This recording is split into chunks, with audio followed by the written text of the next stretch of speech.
Malheureusement, nous courons le risque d'être toujours trompés par ceux que nous aimons, chaque fois que nous nous donnons corps et âme à quelqu'un. Nous n'espérons jamais qu'un jour cela puisse se terminer. Comme Tassiane, elle confiait son amour à une seule personne, faisait tout ce qu'elle pouvait pour lui plaire, et cela ne suffisait toujours pas. Tati avait des trucs à régler dans la rue. Quand elle est sortie, elle est tombée sur Seayo avec une autre femme. Elle déguise très bien la situation, elle dit être la cousine de Seayo. Elle vient vers eux et les salue. Seayo dit bonjour, maladroitement, puis elle demande qui est la fille avec lui. Elle s'appelle Antonella. Tati dit que c'était un plaisir de la rencontrer, et qu'elle était la cousine de Seayo. Il confirme maladroitement elle est sa cousine et dit que c'est trop une coïncidence de les trouver là-bas. Tati demande ce qu'il faisait là. Seayo dit qu'il ne faisait rien, mais Antonella dit qu'ils sont fiancés et cherchent une maison pour vivre dans cette région. Tati est très surprise par la nouvelle, mais elle cache très bien ses sentiments. Elle dit que c'est très agréable de vivre ensemble, et que sa cousine ne lui avait rien dit, mais elle était contente pour lui. Antonella dit qu'ils sont ensemble depuis un certain temps, et que pour l'instant ils vont juste vivre ensemble parce que c'est plus facile, puis ils se marient dans le passé, parce que c'était plus facile.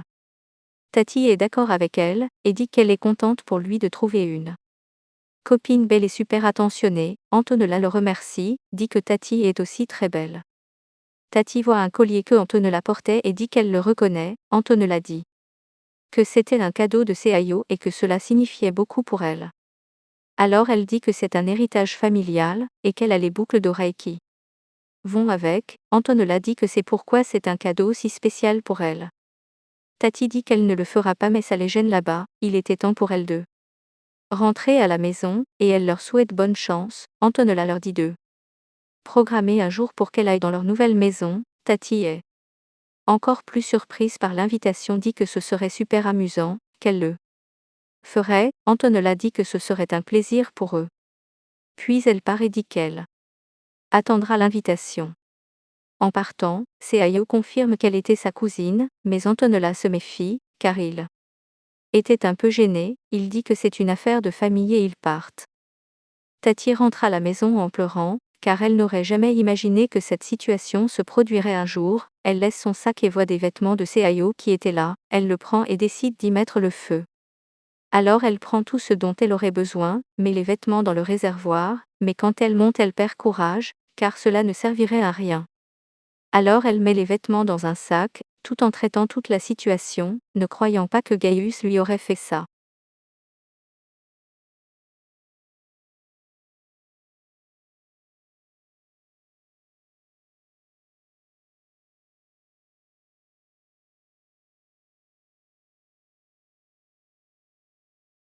Gaius arrive à la maison.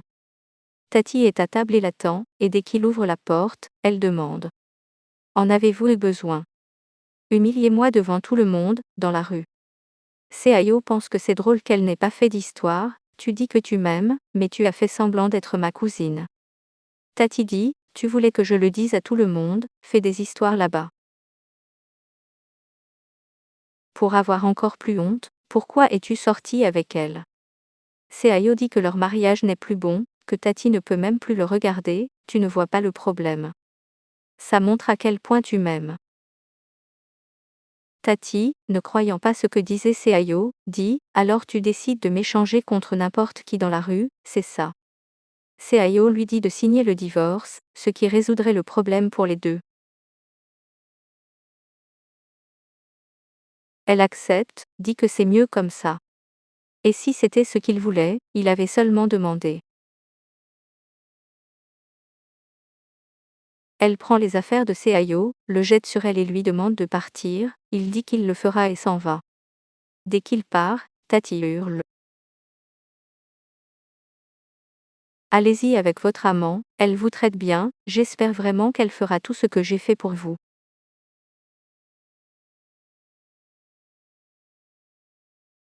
Quelques jours plus tard, Seayo est déjà chez Antonella et il lui demande si elle leur a préparé quelque chose à manger.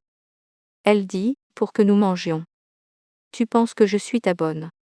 Tu es venue ici en pensant que j'allais cuisiner pour toi. Je ne cuisine même pas pour moi. Seayo dit que ça va, puis l'invite à dîner quelque part. Elle dit non, parce qu'elle sort avec ses amis. Seayo demande alors s'il va rester seul là-bas. Elle dit oui et lui dit d'aller préparer la nourriture, car il y a une cuisinière, un réfrigérateur, des casseroles, faites-le.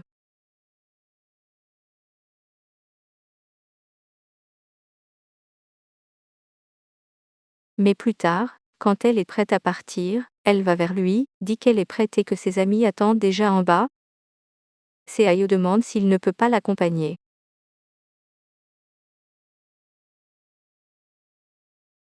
Elle dit non, car c'était une soirée entre filles.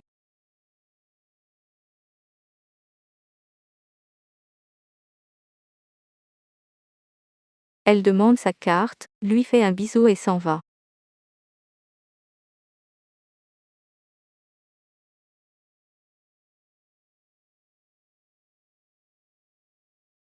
Caius décide avec suspicion de suivre pour voir qui elle rencontrerait.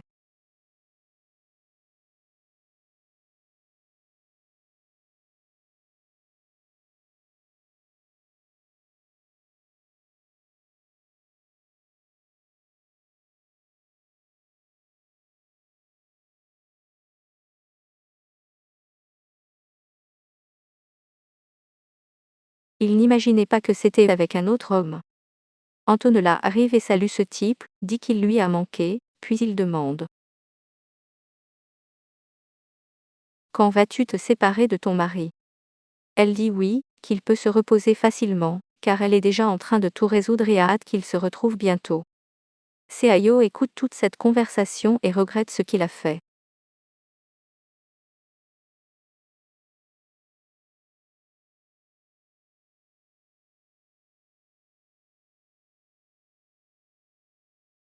Quelques jours plus tard, il va au parc, et Tati est là, il vient vers elle, lui dit bonjour et lui demande comment elle va.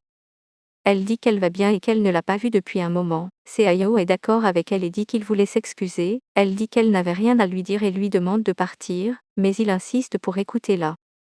Il dit qu'il voulait s'excuser, parce qu'il y avait des choses qui le faisaient réfléchir, et il était désolé, parce qu'elle ne méritait pas d'être traitée de cette façon, tu étais tout pour moi. Tati dit qu'après l'avoir fait, il est très facile de s'excuser, mais cela n'a plus aidé. Il n'arrête pas d'insister, car il était vraiment désolé. Tati dit qu'elle lui a déjà pardonné, mais qu'elle ne voulait plus de lui, parce qu'elle a continué sa vie et qu'elle était avec quelqu'un d'autre, c'était du passé. Et puis elle lui demande de partir, son copain arrivait, et elle ne voulait pas que ce soit de mauvaise humeur.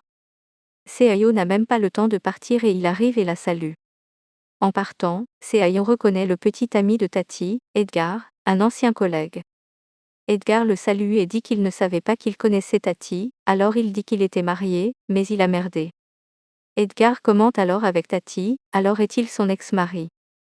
Elle hoche la tête et dit qu'elle ne savait même pas qu'ils se connaissaient. Edgar dit alors, quel dommage pour Seayo, il a perdu une femme merveilleuse, je suis désolé pour toi. Tati leur dit alors d'arrêter de parler du passé, et appelle Edgar à partir, ils disent au revoir et partent. Après un certain temps, ils sont allés à Seayo d'Abaye.